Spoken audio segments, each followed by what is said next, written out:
This is the thing that just embarrassed me the most, that people still fall for this stuff.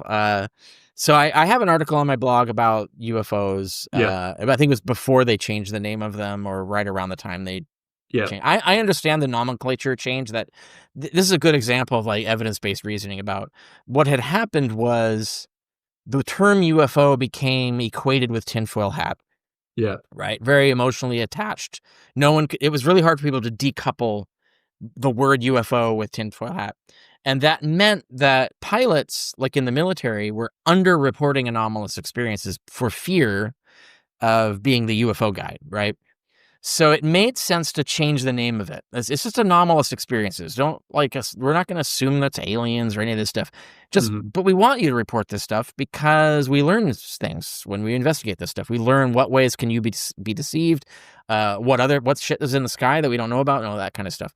It's valuable. So I understand the change. I don't mock the change of terminology. I don't even remember what it is. So it doesn't matter.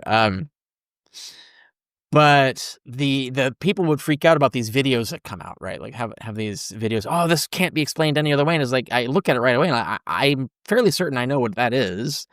Let me check and see if some experts have already figured that out. And guess what? Yeah, I mean, it's kind of obvious stuff. And in fact, when there was that big package of videos that came out, right?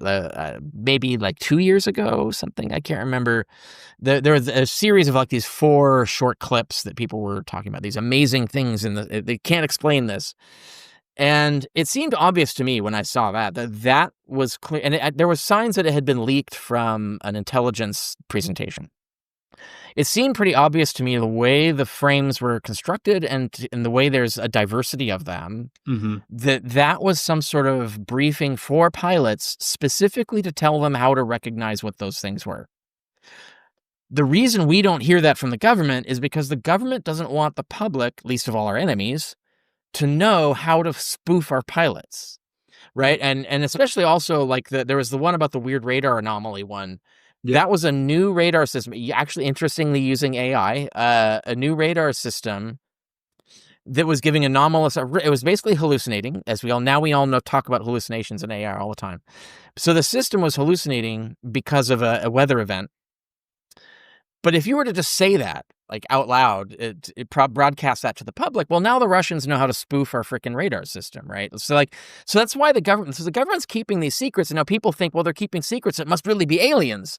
They're not thinking about the real reason they're not talking about it. The real reason they're not talking about it is because these are mundane things, but you don't want people to know how to cheat our systems and spoof our pilots and things like that. So